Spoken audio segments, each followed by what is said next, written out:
home, which is meant to be part of the Australian dream. The Greens were very disappointed at the lack of ambition in what the government proposed on budget night. They could have actually gotten rid of those unfair tax perks for the very wealthy that's made it so hard for everyone else to have a home. But instead, they left $33 billion on the table in the pockets of wealthy property investors who've got 3 or more investment properties.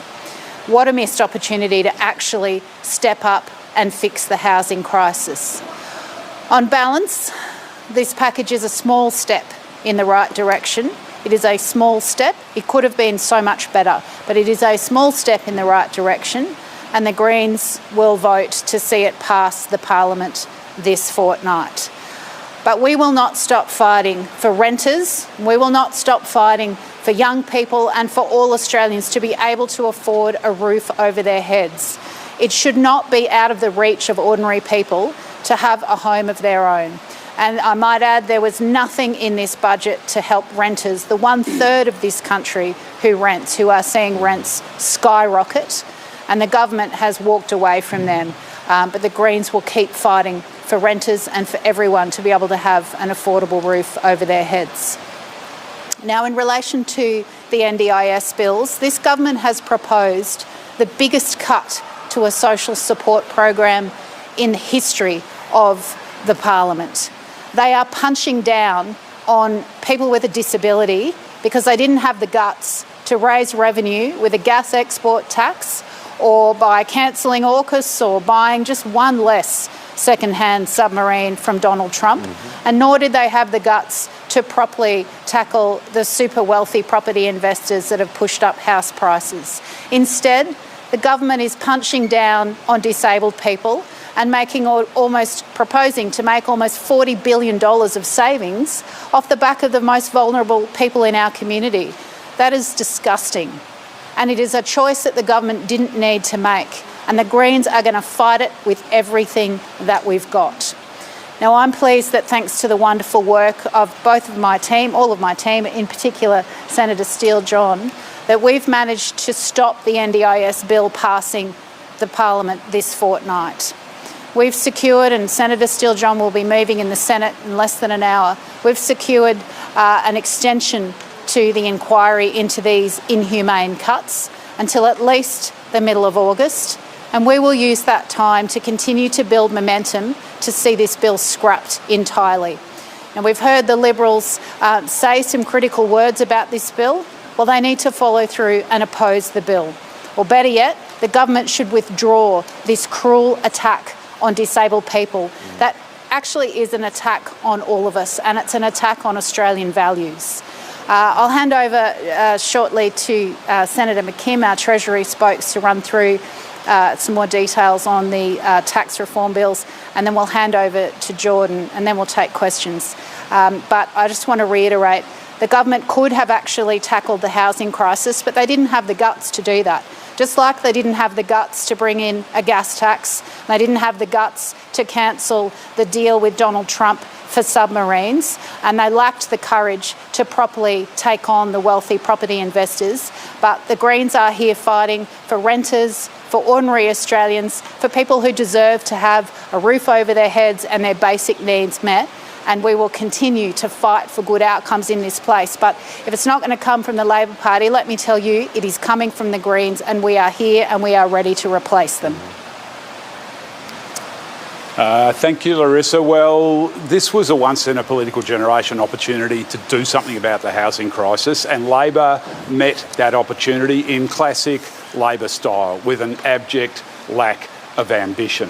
Labor's lack of ambition means that Australia's housing crisis is now going to be worse than it needs to be for longer than it needs to be. And after so many opportunities to fix the housing crisis and so many failures to address the housing crisis, Australia's housing crisis is now Labor's housing crisis. Labor owns this housing crisis lock, stock and barrel, because it has consistently failed to do the things that need to be done to fix it.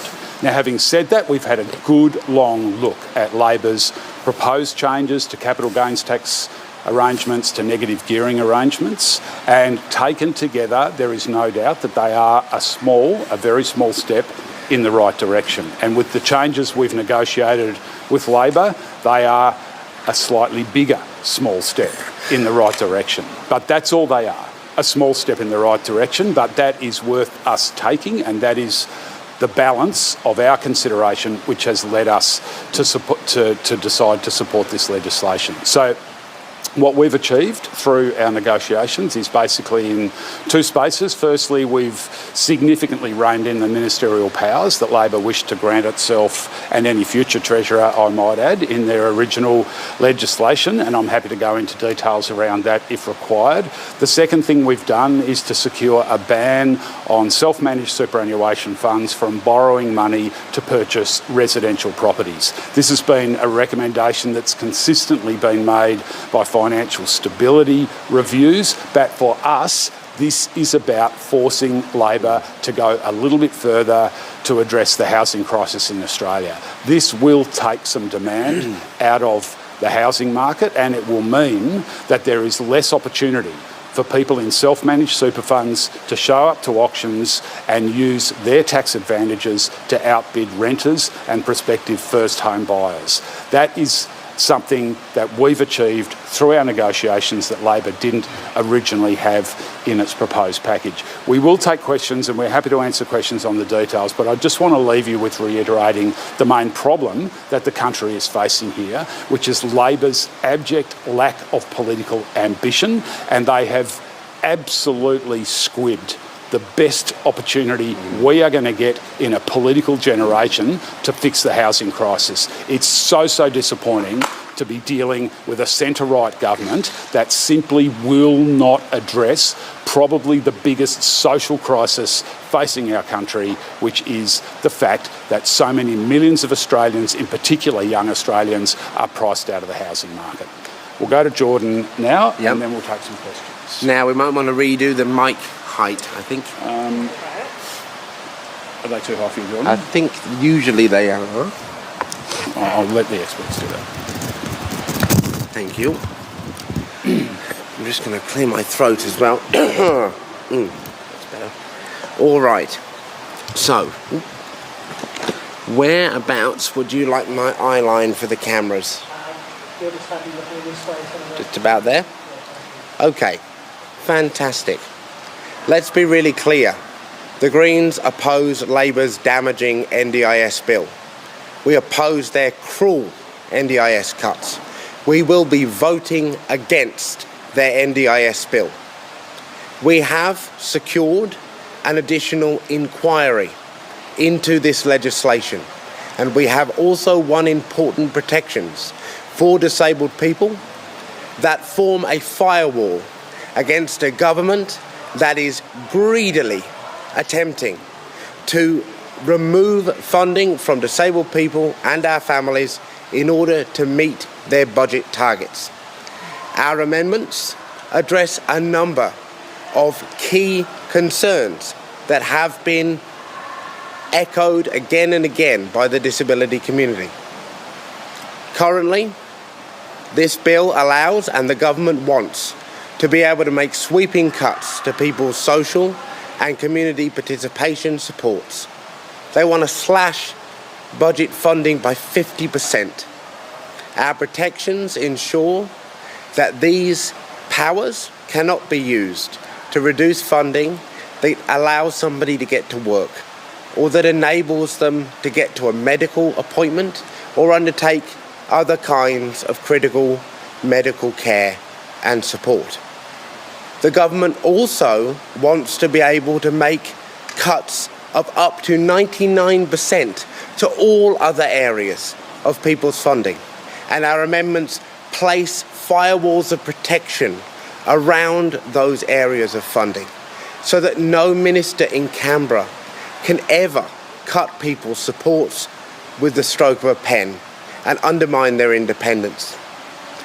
The government is also wanting to be able to force people to undergo medical interventions before they can access the NDIS.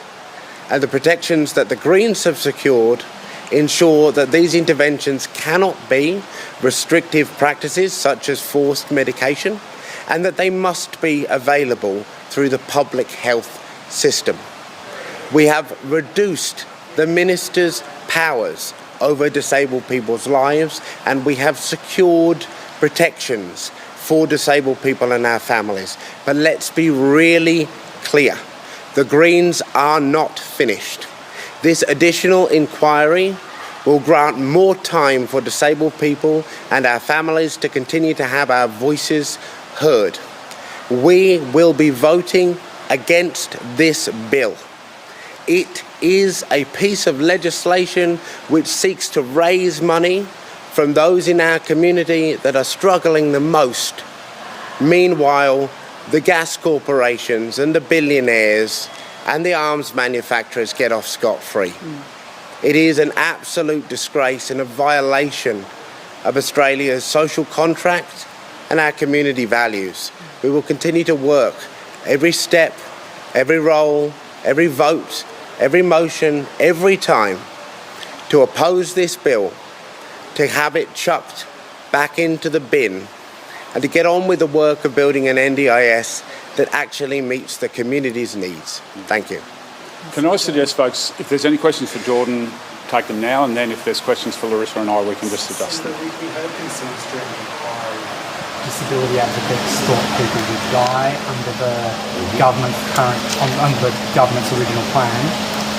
How confident are you with your amendments that is no longer the case? I am confident that these amendments will provide and have secured additional protections from what is in the legislation currently. Let me be clear, however. This legislation, while improved by these protections, still represents a clear and present danger to the life and liberties of disabled people. This legislation undermines our ability as people, as families, to live safely, to exercise our rights and our independence. And that is why the Greens will continue to oppose this legislation. What we've done today is secure some safeguards in the event that the moral awakening that we've seen in some of the contributions of the Liberal Party fades over the next couple of months, which could happen. And so we've taken the opportunity to place these protections in the legislation now. But make no mistake, this bill is still bad. We still oppose it. It is still something that will harm disabled people. What guarantees have you got from the government that as it's dealing with the coalition to try and pass this bill, that it won't trade off any of the protections you've won in exchange for whatever the coalition might want? I think as we have talked across the Parliament, as I am expected to do, right? I'm a Green senator and a person who sits in Parliament as the only physically disabled senator currently elected. And so the community expect me to work for the best outcome of the community. And that involves talking across the Parliament to achieve those goals. Now, what we've done today by achieving an extension to the inquiry, ensuring that this bill does not pass. This bill will not pass in this sitting fortnight. What we've done is secure those outcomes for the community. As to whether the government or the opposition or any other member of the Senate might seek to make different decisions at different times, that is, something that I think if the government just takes a moment and the Parliament takes a moment to think and listen to the voices of disabled people and our families here. Let's ground ourselves in that reality rather than political games. People have said very clearly, this bill should not pass. This bill will do harm. This bill will potentially put people's lives at risk. We must put aside political game playing, listen to community, engage in the scrutiny that is now required to build the consensus that the rest of the Parliament, or at least a majority, join with the Greens in scrapping this bill.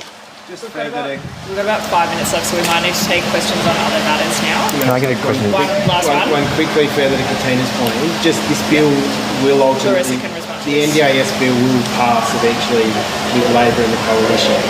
Have you got any assurances from either Labor or the Coalition that they won't do a deal to pass this legislation prior to the 14th of August? Let's swap it over, Larissa. Yeah, I'll pass that one to Larissa, actually. You want to ask your question, Jack? Yeah. Do you want to ask your question? No, you go. No. Is your question of Jordan I've got or a me? question for you. Okay. Yeah, okay. Well done, Jordan. Should we redo the mics? Thank you. Can you say that again, Jeff? Oh, just because ultimately if this bill is to pass, it'll be done with a deal between the Coalition and Labor.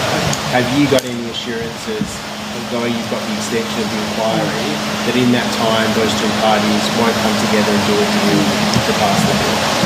And I am playing. We have got a bill that is such a punch down on the most vulnerable people in our community, and our call is for the Liberal Party to oppose it, and our call is for the government to withdraw the bill. And that is an outcome that the Greens will keep working for every single day. We are going to do everything we can to stop this cruel bill from passing the Parliament. Australia is better than this. The Parliament needs to be better than this.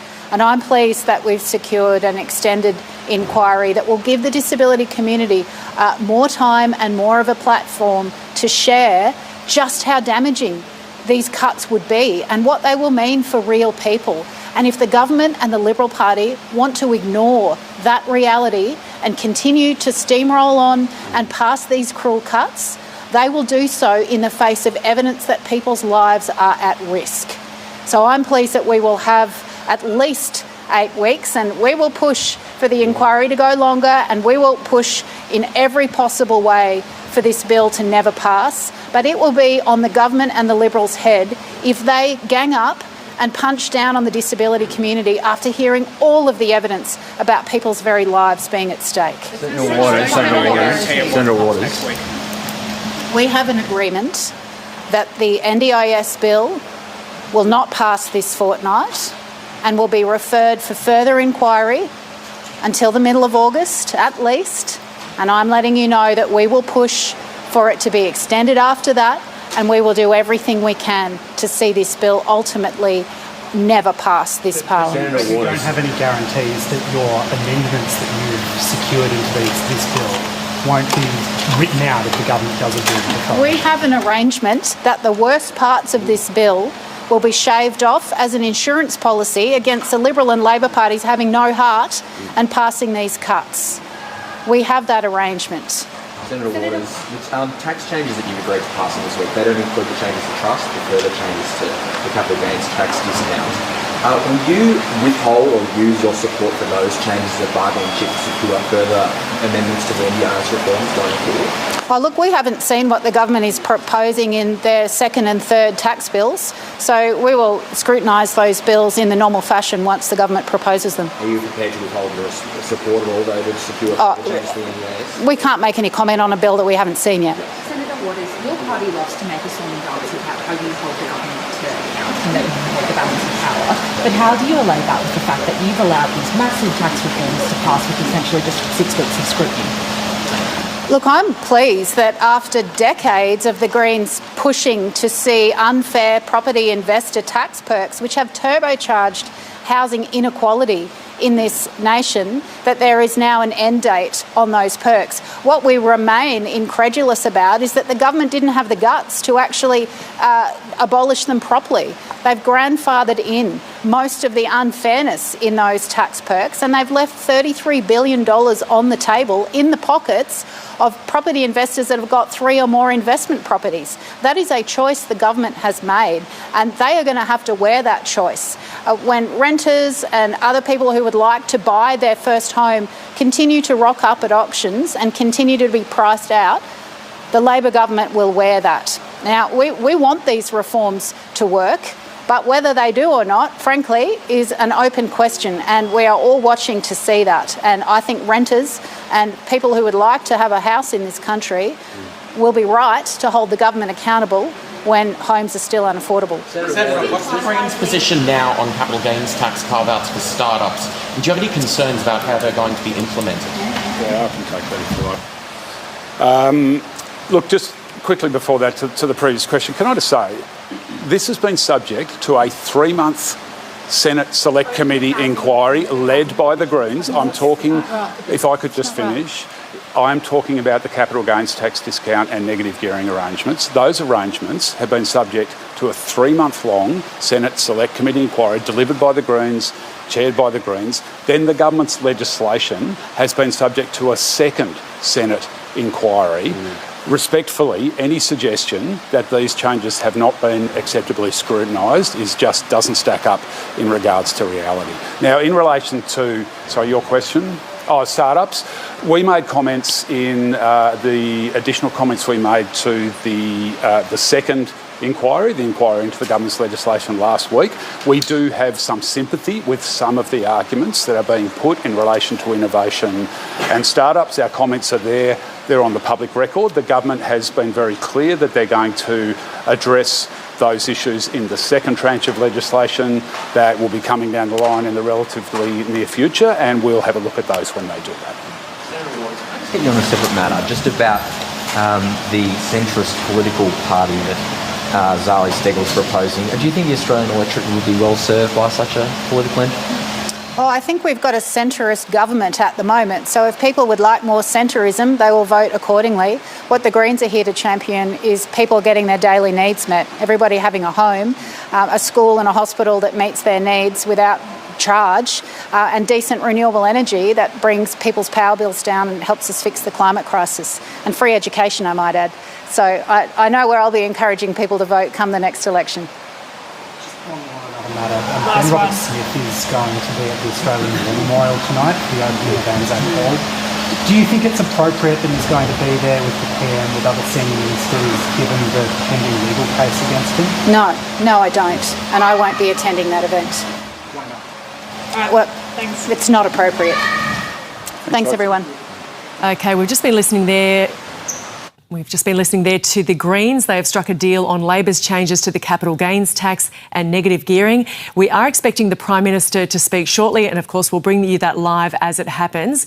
And we will have more from our political reporter in just a moment. But first, I want to bring you some breaking news that's happened while that press conference was happening. Australia's chemical regulator has approved the restricted use of the controversial herbicide paraquat, which has previously been linked to Parkinson's disease.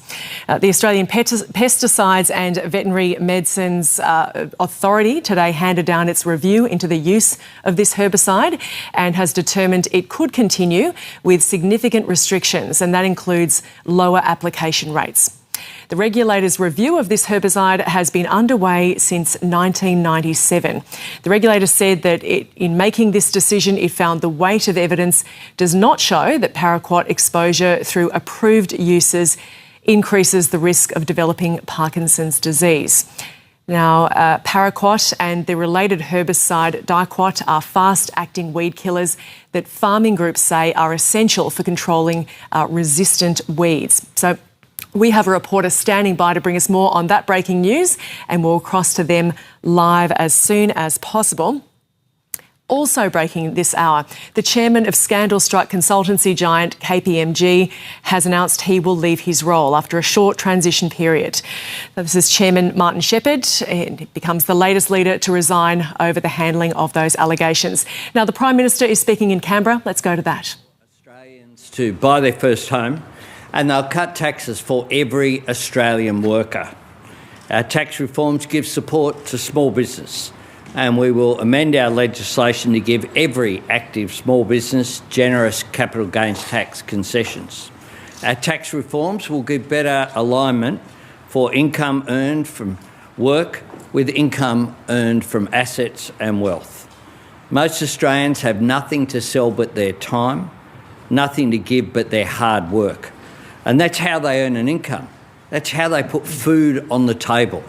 And we want those people, those hard-working Australians, to have the opportunity to own their own home. Today, we've secured support to get this legislation through the Parliament with the majority of senators. I expect that just as the three right-wing parties have opposed every one of our tax cuts, every pay rise for workers, every cost of living measure, every policy to build more homes and help more people buy a first home, they will oppose these measures and continue in their race to the bottom to see who can be more anti-aspirational, more anti-worker, and confirm that they're defined purely by what they're against. My government is defined by what we are in favour of, delivering real change in the national interest, making difficult decisions, but so that Australia can move forward. We'll continue to be defined by that. These reforms are important. They're a result of an ambitious budget that was handed down in the interests of the Australian people. We'll hear from the Treasurer, then the Health Minister, then the Manager of Government Business in the Senate and Finance Minister, and then we'll take questions. Jim. Thanks, PM. This is a really important day for tax reform in this country. I wanted to acknowledge the Prime Minister's leadership on tax reform, his support throughout for these difficult changes, and also the work that Katie Gallagher and Mark Butler have contributed to this really important development today. Economic reform is never easy, especially tax reform, but it's worth it when you're delivering that real change that the Prime Minister has been referring to.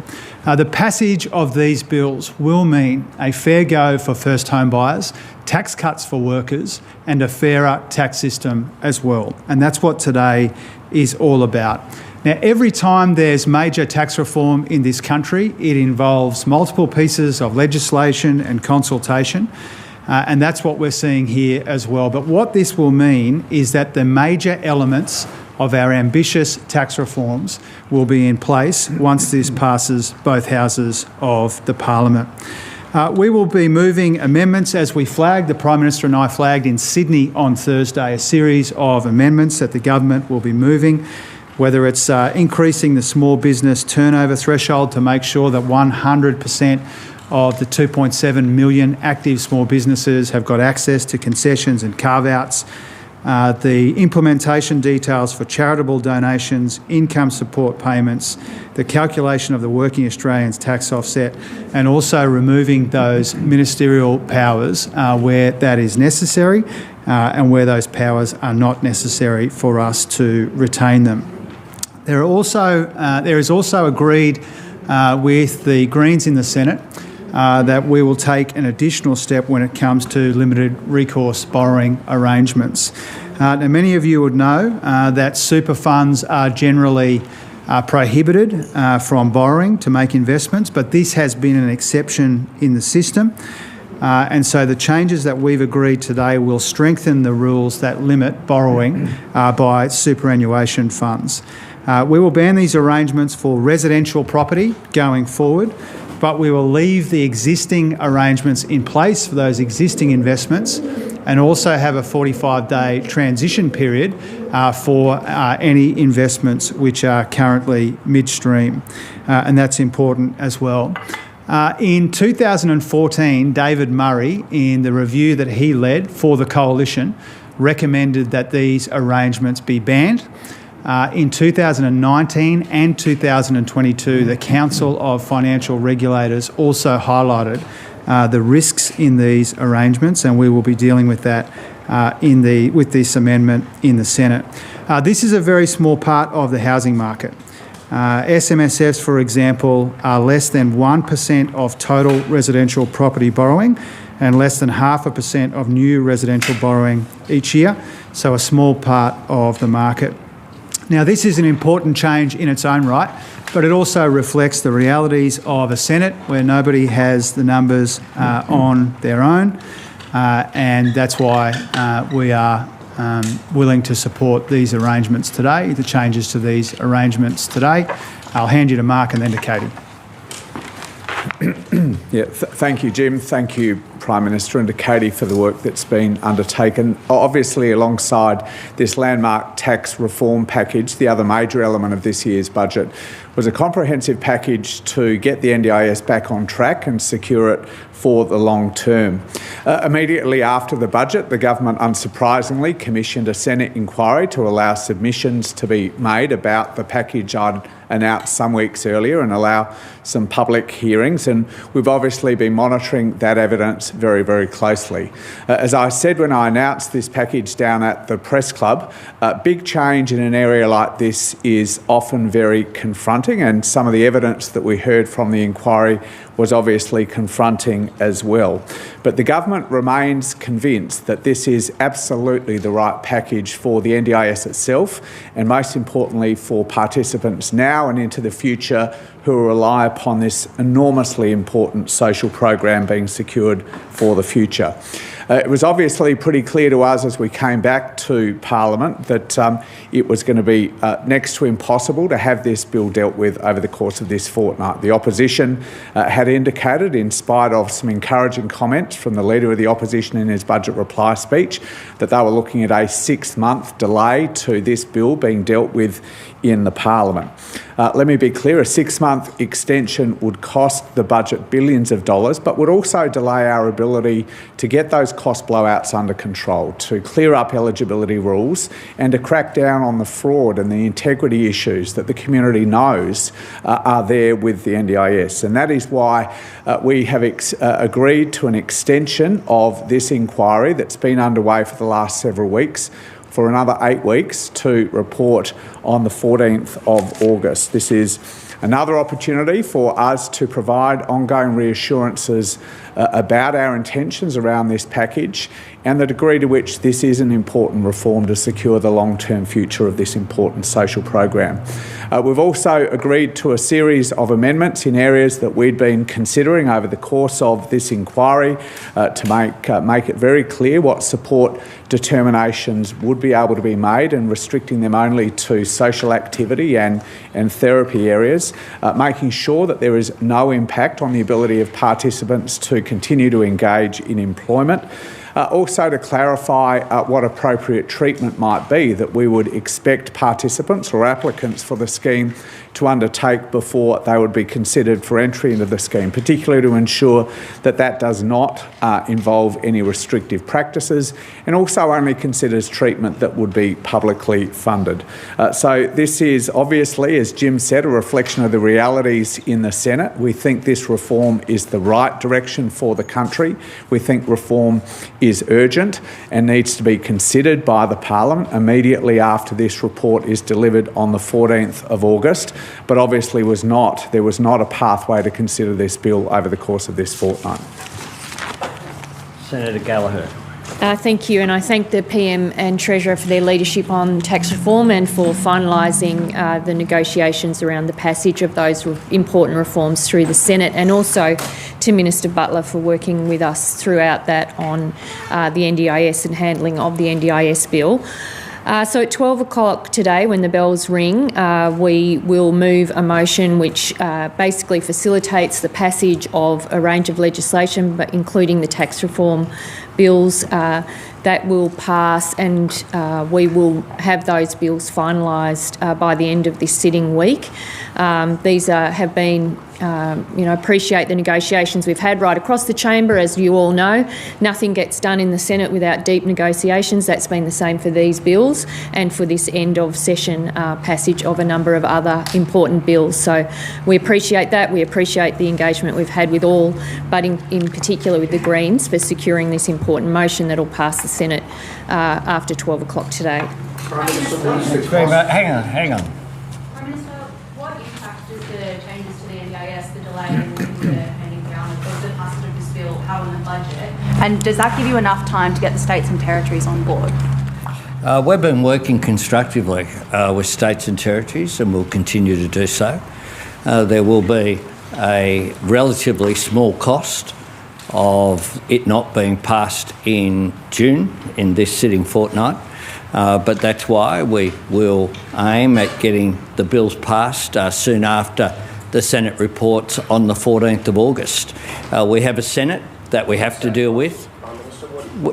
We have a Senate that we have to deal with, and that is precisely what we're doing. Just with the lived experience of people in the disability community when they're giving evidence to that inquiry, would you commit to consider making significant changes to the bill if that's what you're hearing from the disability community? Well, I'll ask Mark to comment, but let's be very clear.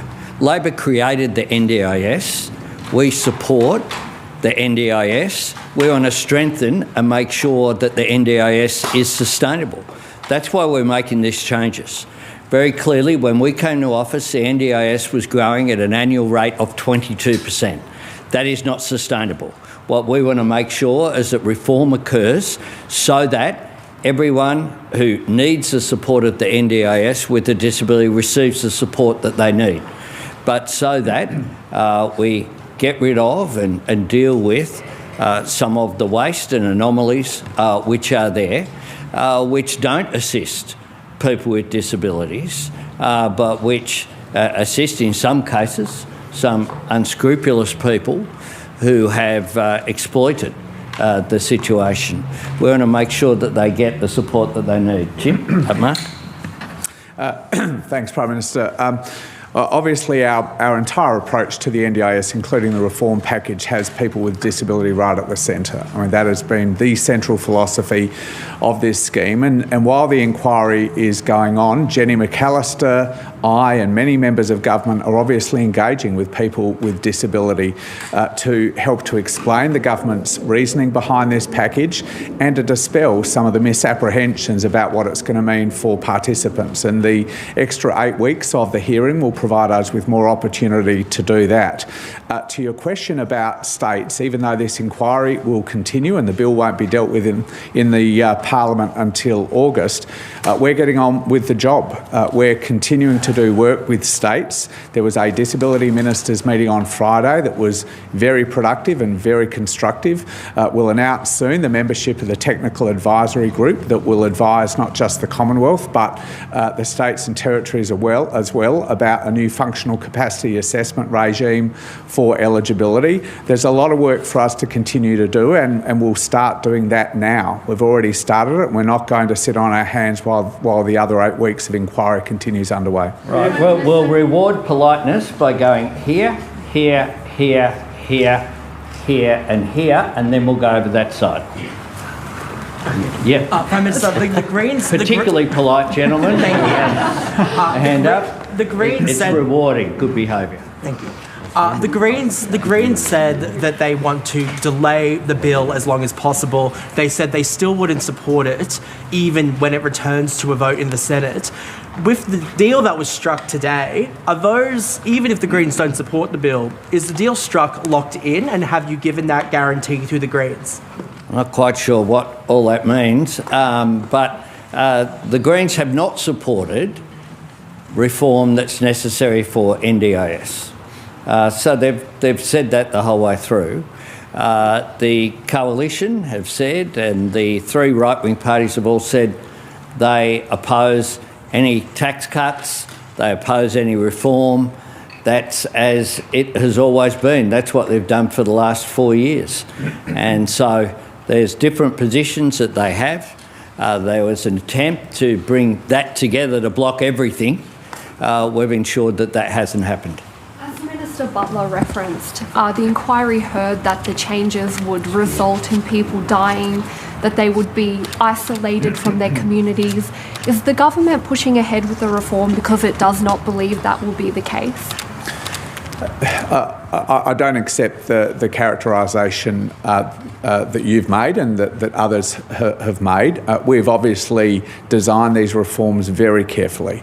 The focus, for example, on social activity budgets means that those budgets that deliver core supports to people, their accommodation needs, their activities of daily living, help with feeding and showering, their employment arrangements, their travel to medical appointments, all of that is entirely quarantined from this reform process. So, as I said, I get that these are big and confronting changes for participants, and a lot of the evidence has reflected that degree of anxiety that I always expected would be there within the disability community. Our job is to reassure those participants, their families and others who care deeply about this scheme that this is necessary reform. It's hard reform, but I'm not going to sugarcoat the fact that big change needs to happen to the NDIS. We've designed that change very carefully to ensure those sorts of risks that you just described are not there. They're simply not there. So I don't accept that characterisation. On this same topic, Minister, you said in your opening preamble that some of the evidence to the committee already has been confronting. You're talking about extending the inquiry here for 8 more weeks. You would imagine that there would be more evidence to the inquiry that maybe goes along some of these similar lines.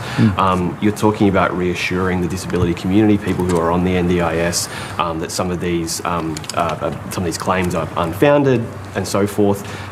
A number of leading think tanks, Grattan Institute, the Labor-led Human Rights Committee have made separate findings here.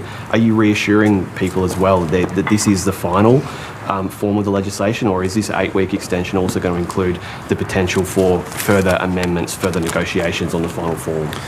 Look, as I've said before, the direction of travel here that I announced at the Press Club, I'm convinced is the right package of reforms. I mean, there are some minor changes at the edges that we've already announced over the course of this morning to particularly clarify our intention and to provide reassurance to people about what is going to change and what is not going to change. But I'm utterly convinced that the package of reform that we worked on for months, frankly, here in government and through the Expenditure Review Committee led by the 3 colleagues with me is the right package of changes. Why are so many leading organisations, so many experts in this field disagreeing with that assessment? Well, I get that this is hard change and people are concerned about the impact it's going to have on participants. Our job is to clarify exactly what that impact will be. There will be an impact in areas like social activity budgets. I've been upfront about that from the time I was there at the Press Club. It has been growing far too fast, from $4 billion 5 years ago to $12 billion this year, so as much as we spend on the entire pharmaceutical benefit scheme, projected to rise to close to $20 billion by the end of this decade. That is simply not a sustainable position for us to be in. So we're going to focus on getting that back under control, return that budget to where it was last year in 2025, still about 3 times where it was 5 years ago, but allow us to protect those core supports that people do rely upon for their activities of daily living, their engagement with the health sector, their engagement with employment and their safety. We have protected those core supports because we understand just how critical they are for participants. Prime Minister, the Commonwealth Ombudsman has raised some concerns about automated decision-making in the bill. Can you guarantee that this won't lead to a repeat of the Robodebt scandal? And what's your message to the CEO of the NDIA, which is one of the most complained about federal agencies? Well, we've been very clear, both in my second reading speech and the explanatory memorandum, that we are treading very carefully into any use of automated decision making, as you describe it.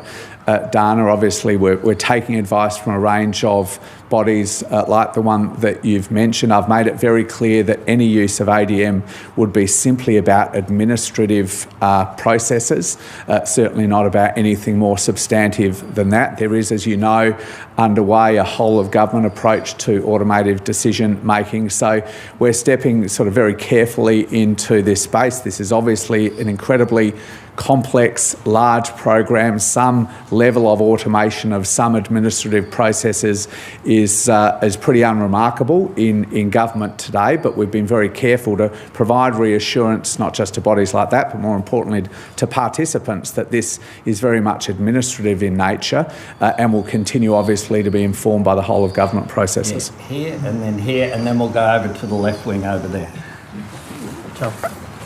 Yep. You're right through, yeah. Oh, great.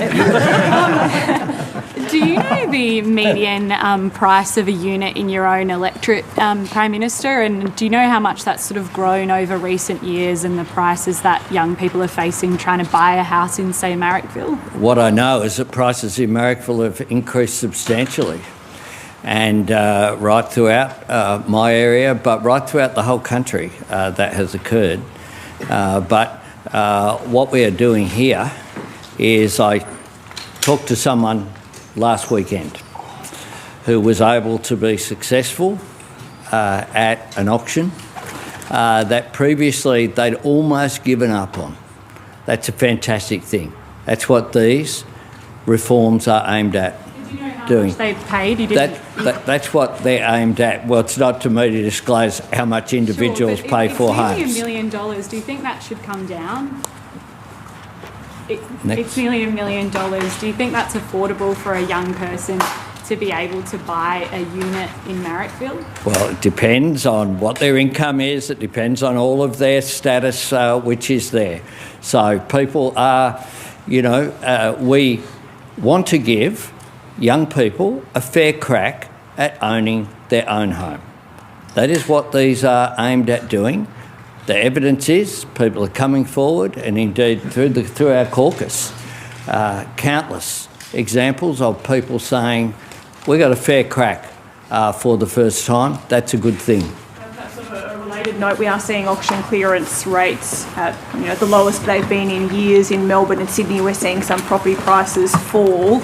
That is concerning for older Australians who are looking to sell in the near term to fund their retirement. Were you anticipating that property prices would fall, and what can you offer to those people looking to sell and retire on their earnings in the near term of assurances for them? Yeah, thanks, Mel. Well, the Treasury assumption in the budget is that house prices will continue to grow, but about 2% more slowly than they would otherwise.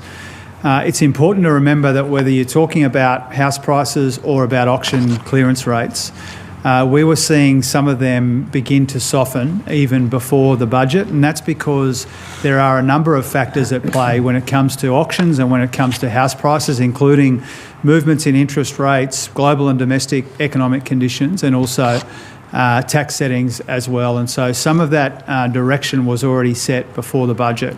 Our goal is to make sure that there are more affordable options for more people, particularly young people, to get a toehold in a housing market which has been too difficult for too long. We're not targeting a particular percentage or a particular price outcome. Our goal, as the Prime Minister said, is to stop subsidising people who go to auctions and compete against and beat first home buyers. For too long now, first home buyers have been squeezed out of a market which is becoming more and more difficult for them.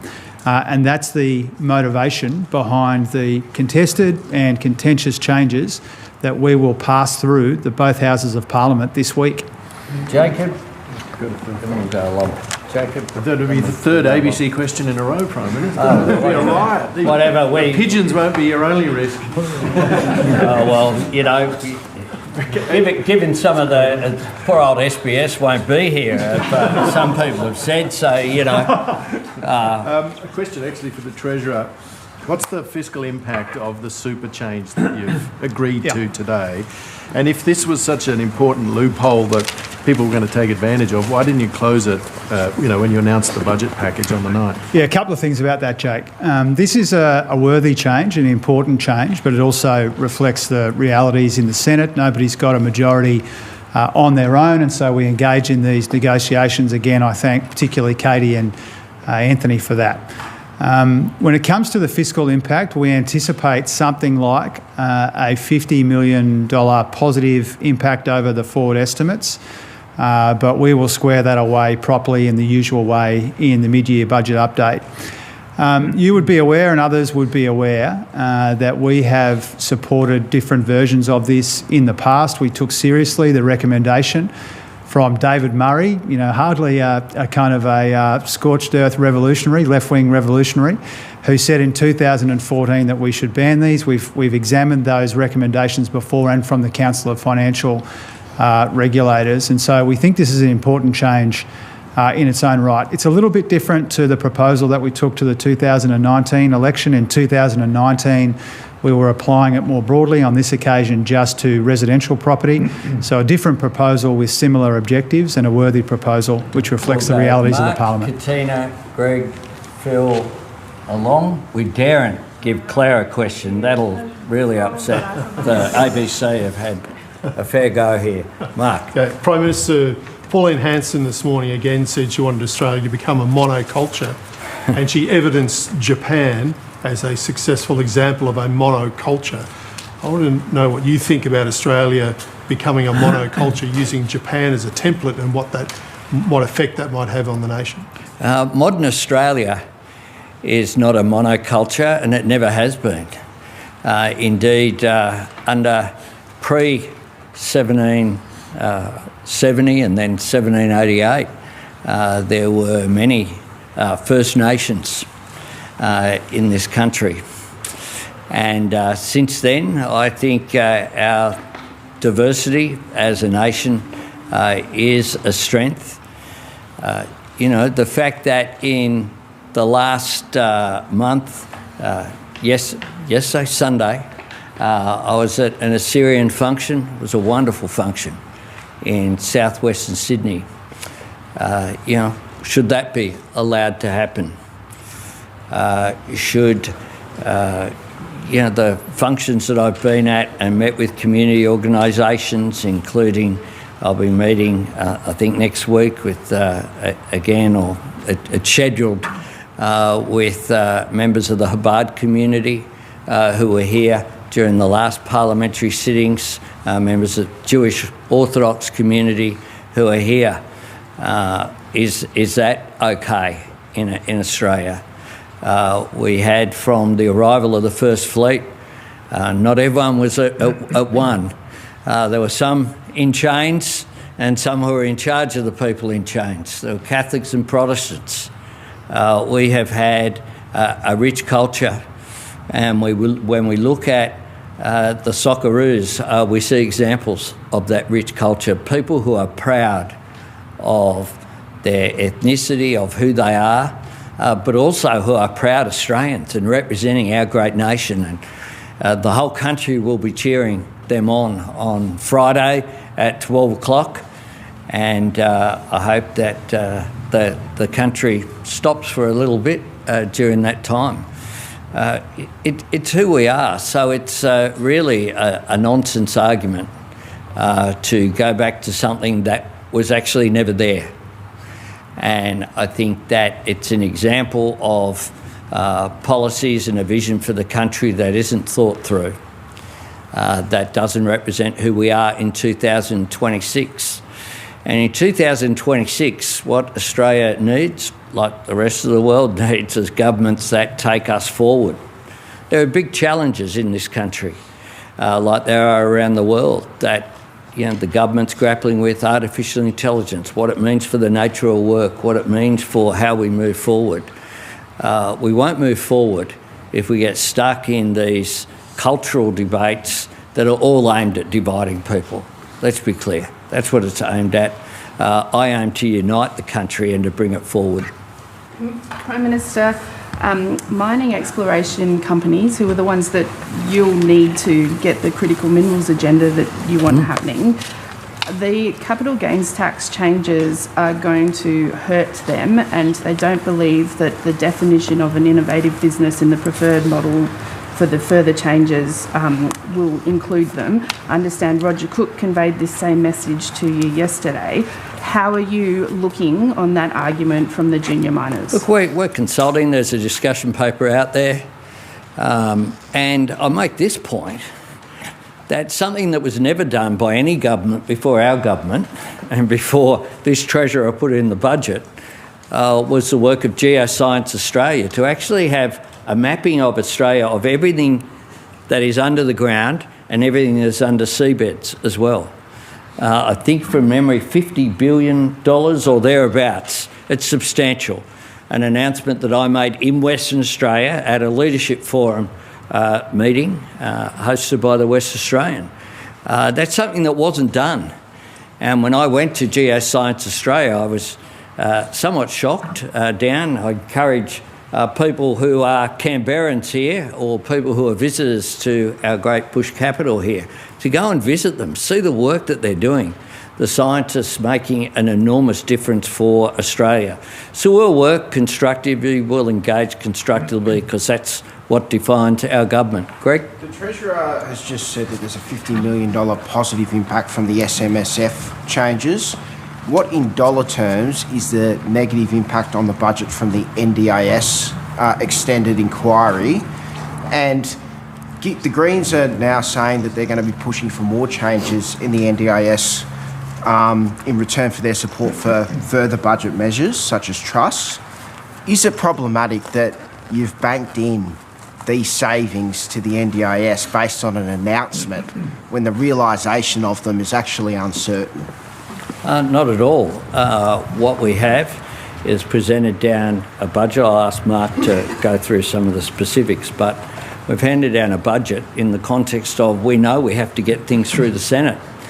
And the question for the three right-wing parties and their cheer squad is, why is it that the right-wing parties and their cheer squad just say it's okay to say no to everything, say no to change? We've had debates for a long period of time in this country calling for tax reform. When you see it, everyone who says that they need it, not everyone then comes on and says, okay, we need this change or this shift or this amendment. Some of them just say no to everything. That's not our approach. We work things through constructively. We're confident that the NDIS reforms is also a test for Angus Taylor. It's a test for the other right-wing parties here who say that they support reform, who say that they support savings and responsible fiscal policy. This is a guy who went to the last election calling for, which if they had been elected, there would have been higher budget deficits and higher income taxes. You're watching the ABC News channel. We're watching pictures from Canberra, where government ministers are speaking after securing Green support to pass key budget measures. It was not unusual for us to announce the package before legislating it, and we did that very deliberately. We wanted participants particularly to have the opportunity, separate from the frenzy of budget week, to be kind about it, to have the ability to analyse what we were proposing and to engage with us about it. So pre-announcing it is not unusual. I think it was the right thing to do. The big changes that will yield savings don't commence until the 1st of October. There are some changes that we had intended to start relatively soon, 7 days after Royal Assent. Obviously, they'll be impacted by this delay until August. As the Treasurer said, we'll account for that in the mid-year budget update, but indicatively, indicatively, we expect that to be in the order of a few $100 million, but that number will be reported in more detail in the mid-year budget review. As I said, over the course of the coming 12 months of 26-27, we'd expect the savings to be very significant, but that really starts on the 1st of October. So if this bill is able to be dealt with in August, we're very confident we're on track to deliver the savings that the Treasurer announced in Budget Week, and more importantly, we're on track to deliver the changes that this scheme needs, and we're not going to sit on our hands while this 8-week extension of the inquiry happens. As I said, we're going to continue to do the work to deliver the reforms that I announced. Phil here, and we'll finish with you because you've been very quiet. Thanks, Ben. I'd probably better ask Senator Gallagher in your capacity as... It's a little bit long-winded, but bear with me. Just in your capacity as Finance Minister, Senate negotiator and Minister for the Status of Women, I've spoken about the SMSF change. I've spoken to a financial advisor who says he uses this strategy mainly for divorced women, middle-aged divorced women, using a limited resource borrowing arrangement to buy a place where they may want to live. They'll be able to live in retirement or sell, buy something else they can live in retirement. He says they use their employer super contributions and their rent to pay off the mortgage. He said if you shut down this avenue, this will condemn them to a life of renting in retirement. When you did this deal with the Greens, did you take into consideration any unintended consequences, which seems to be the story of this budget? And do you envisage having to mop up in the aftermath of this? Well, for a start, I think the Treasurer has taken through the percentage of residential properties that which utilise limited recourse borrowing. On the front, so it's a very small percentage. On the issue of women who are, having to re-establish themselves post-marriage breakdown, I think have a look right across government at all the steps that we've put in place over the last 4 years to ensure that women's economic security is centre of our decision making in the budget. In every single budget, we have done that, and we will continue to do that because it is an issue for older women who find themselves out of marriages, marriage breakdown, low assets, difficult relationships to navigate. But limited recourse borrowing hasn't been the big element of that when it's been raised with me by women's organisations. It's been wages, it's been super, it's how do we ensure a good outcome through court processes. All of that has been raised as centre of their thinking. The New South Wales government's been accused of dragging its feet on dealing with the gun buyback that you announced in the wake of Bondi. Are you worried about where the Mims government is up to in terms of getting through the legislative framework for that? Well, I've had direct contact with the Police Minister, Yasmin Catley, and I'm confident that we will work through those issues constructively. The gun buyback is important. It is important that as many states as possible participate. We have been flexible in the framework that has been put forward by Tony Burke in dealing with states and territories, and we'll work constructively with states and territories as we always do. We had a very constructive meeting of the National Cabinet yesterday. Last one. Question for the Treasurer. Do you have an estimate for how much extra costs have been from the announcements this week on the fuel excise levy, on the extension or the delay for the NDIS, and all the other things that have been announced this week? How much is that changing the bottom line for the budget? Well, we announced yesterday when we introduced the legislation for the fuel excise tapering that it would be around $400 million. Subsequent to that, the Prime Minister and the state and territory leaders have indicated that they will also kick in, but $400 million. The NDIS Minister Butler, has indicated the NDIS cost is in the order of a few $100 million. We said last Thursday when it came to the implementation details and the amendments before the Senate that would be about 1/17 of the total amount raised by our tax reforms. Yeah. Thanks very much, everyone.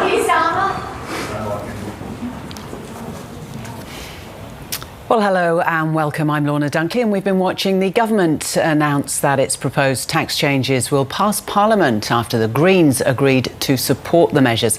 It means alterations to capital gains tax and negative gearing will come into place from next year. Let's get reaction to those statements from our political reporter Stephanie Boris. Steph, hi there. Why does the government now know that it can pass these changes? Good afternoon, Lorna. So today, a development and one the government was hopeful of getting within this sitting fortnight is that it will be able to pass its tax changes that it announced on budget night, because it now has the support of the Greens in the Senate. The government saying that, this is the way of Parliament in this day and age, that negotiations do need to be had in order to be able to get anything to pass Parliament. So if we take a look back in May when the government announced its budget, two key factors were making changes to that 50% capital gains tax discount and also making changes to negative gearing so that people could only use negative gearing on newly built properties from next year. Both of those changes, the government said, would help the housing market and ensure more people could get into the housing market.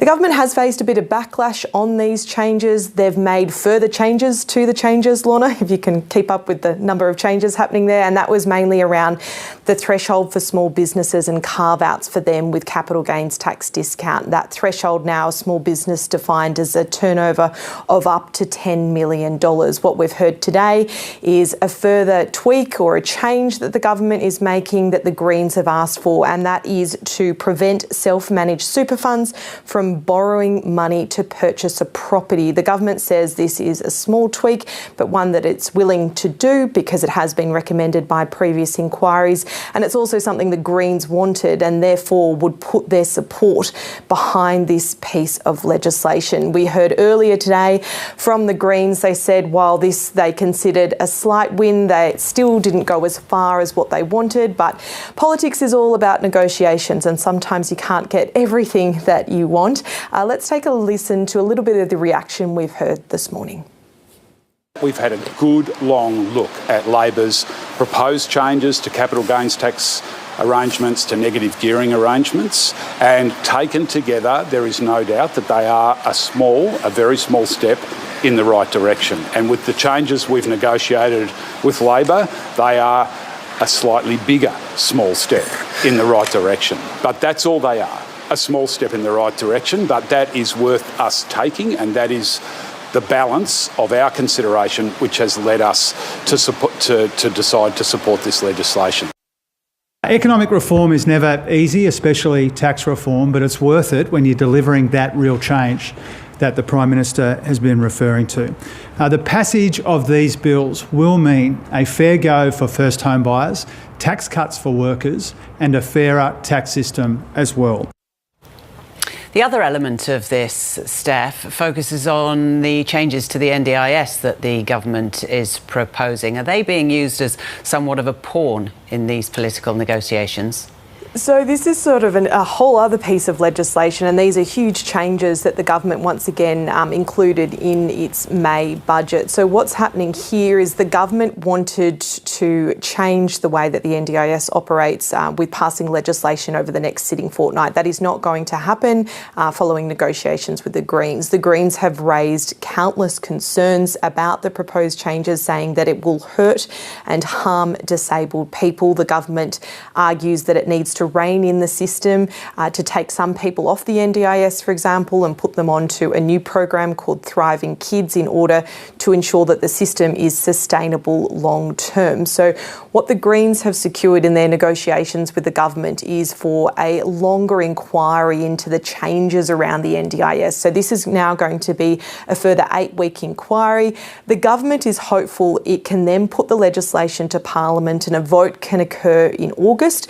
The reason for that timing and why the government wants to pass this legislation by August is because it comes to funding and money. The government there saying that this delay will cost $200 million, but the Greens and those that are concerned around the changes argue that the focus should more be around the people than the dollar sign. So the Greens have won in terms of getting an inquiry for longer. What they would really see as a win, though, is for the government to ditch this plan. That is not going to happen from the government's point of view, so they will have to look to other groups, such as the Coalition, to try and pass this piece of legislation. The Health Minister, who's also responsible for the NDIS, Mark Butler, was asked if he was open to making major changes to what they've proposed around the NDIS, and this is what he said. I'm convinced is the right package of reforms. I mean, there are some minor changes at the edges that we've already announced over the course of this morning to particularly clarify our intention and to provide reassurance to people about what is going to change and what is not going to change. But I'm utterly convinced that the package of reform that we worked on for months, frankly, here in government and through the Expenditure Review Committee led by the 3 colleagues with me is the right package of changes. Now, the government has agreed to make minor changes to the NDIS package following consultation with the Greens. That includes greater transparency on audit decision making and limit ministerial powers to impose cuts to people's budgets. Stephanie Boris, thank you. In other news today, Australia's chemical regulator has approved the restricted use of the controversial herbicide paraquat, which has previously been linked to Parkinson's disease. The Australian Pesticides and Veterinary Medicines Authority